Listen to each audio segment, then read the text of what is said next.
ትናንት ኒውዮርክ ታይምስ ይዞት የወጣው ትንተና እንደሚያመላክተው ከሆነ ዩናይትድ ስቴትስ ከቬኔዙዌላው ኒኮላስ ማዱሮ በማስከተል ቀጣዩ ትኩረቷም ኢራን ሳትሆን ኩባ ናት የሚል ነው።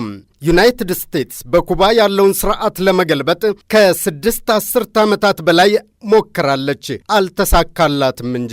የኩባ የቅርብ ወዳጅ አንዱ የሆኑትን የቬኔዙዌላውን ፕሬዝዳንት ኒኮላስ ማዱሮን ከስልጣን ካስወገዱ በኋላ የትራምፕ አስተዳደር በደሴቲቱ ላይ ስር ነቀል ለውጥ ለማምጣት ከምንጊዜውም በላይ ተቃርበዋል የሚሉ ዘገባዎች በመውጣት ላይ ናቸው። ይህም በተመለከተ ኒውዮርክ ታይምስን ጨምሮ የተለያዩ መረጃዎች ብቅ በማለት ላይ ናቸው። ለመሆኑም የአሜሪካና የኩባ የክራሞትና ሰሞነኛ ግንኙነት ምን እድገቶች እየታዩበት ነው? አሜሪካ ከቬኔዙዌላ ነዳጅ ከኢራንም ነዳጅና ተጨማሪ ጂኦፖለቲካዊ ፍላጎቶች ገፋፍተዋታል። ከኩባ ግን ምን ፈለገች? ሶሻሊስታዊ መሪዋ የነበሩት ፊደል ካስትሮ ላይ በሕይወት በነበሩ ጊዜ እንደሚባለው ከሆነ በሲአይኤ ጭምር ከ600 ጊዜ በላይ የግድያ ሙከራዎችን እስከ ማድረግ ለምን ይሆን የአሜሪካ ፍላጎት በኩባ ላይ አላባራ ያለው? ዩናይትድ ስቴትስ በኩባ ያለውን ስርዓት ለመገልበጥ ላለፉት 60 ዓመታት ስትሞክር ስትባዝን ቆይታለች። በቅርብ ዓመታት ደግሞ በዋሽንግተንና በሃቫና መካከል ያለው ግንኙነት በፕሬዝዳንት ኦባማ ዘመን ከነበረው የበረዶ መቅለጥ ወጥቶ ወደ ቀዝቃዛው ጦርነት መንፈስ እንደገና ተቀልብሷል። የፕሬዝዳንት ትራምፕ አስተዳደር ኩባን ሽብርተኝነትን ከሚረዱ ሀገራት ዝርዝር ውስጥ ዳግም ማስፈሩና የንግድ ማዕቀቦችን ማጥበቁ በደሴቲቱ ላይ ከፍተኛ የኢኮኖሚ ጫና አስከትሏል። በተለይም በቬኔዙዌላ ላይ የሚደረገው ጫና ከኩባ ጋር በቀጥታ የተያያዘ ነው። አሜሪካ ኩባን የቬኔዙዌላ አምባገነንነት ደጋፊ ትላታለች። ሃቫና ከካራካስ የምታገኘውን የነዳጅ ድጎማም ለማቋረጥ ጥረት ስታደርግ ኖራለች። ይህ ደግሞ በኩባ የኃይል አቅርቦትና የትራንስፖርት ዘርፍ ላይ ትልቅ ቀውስ አስከትሏል። የአሜሪካ ድርጊቶች እንዲሁ ይሁነኝ ተብለው እየተፈጸሙ ያሉ አይደሉም። የጂኦ ፖለቲካዊ ፍላጎት የሚነዳውና ከነዳጅ በስተጀርባ ያለ እውነት ጭምር ነው። አሜሪካ በቬኔዙዌላና በኢራን ላይ የምታሳየው ጠንካራ አቋም ከነዳጅና ከጂኦ ፖለቲካዊ የበላይነት ጋር የተቆራኘ ነው። ነገር ግን ከኩባ የምትፈልገው ምንድን ነው የሚለው ጥያቄ ዘወትር የሚነሳ ነው። አንደኛው ርዕዮተ ዓለማዊ የበላይነትን መጎናጸፍ የሚል ምላሽ ይኖረዋል።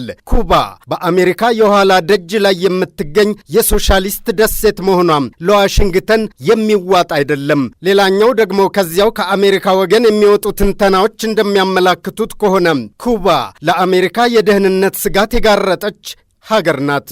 ሩሲያና ቻይና በኩባ በኩል ያላቸውን ተጽዕኖ እንዳያስፋፉ ስጋት አለና።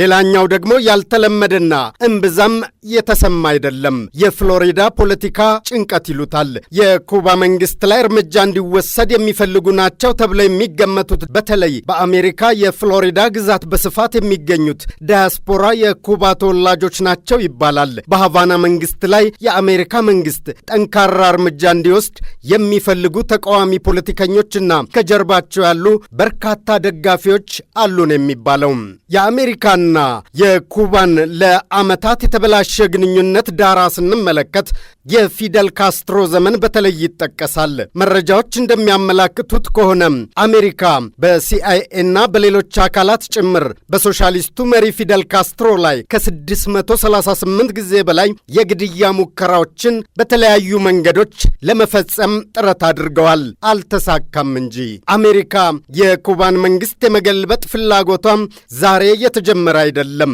የቀድሞ የኩባ መሪ ፊደል ካስትሮ በአሜሪካ የማዕከላዊ ደህንነት ኤጀንሲ ሲአይኤ አማካኝነት ከነዚያው ከ638 ጊዜ በላይ የግድያ ሙከራዎች እንደተደረጉባቸው አስረጂዎች ተጠቅሰው በመረጃ መልክ ተቀምጠዋል።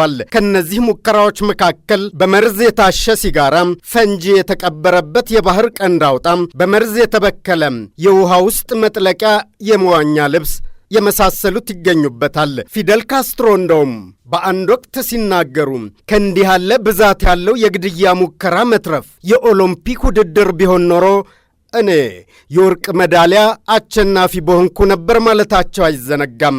ለማንኛውም ለ6 አስርት ዓመታት የዘለቀው የአሜሪካ የኢኮኖሚ ማዕቀብና የፖለቲካ ጫና የኩባን ኮሙኒስታዊ ሥርዓት ሊገረስሰው እስካሁን አልተሳካለትም። ሆኖም አሁን ያለው የቀጠናው ፖለቲካዊ ትኩሳትና የቬኔዙዌላ ሁኔታ ለኩባ መንግሥት ከምንጊዜውም በላይ ፈታኝ ሆኖበታል። ዋሽንግተን የነጻነት ጩኸት የምትለውና ሃቫና ደግሞ የሉዓላዊነት መደፈር የምትለው ይኸው ሰሞንኛ ፍጥጫ በቀጣይም የዓለም አቀፍ ፖለቲካ ዋነኛ አጀንዳ ሆኖ እንደሚቀጥል ጥርጥር የለውም።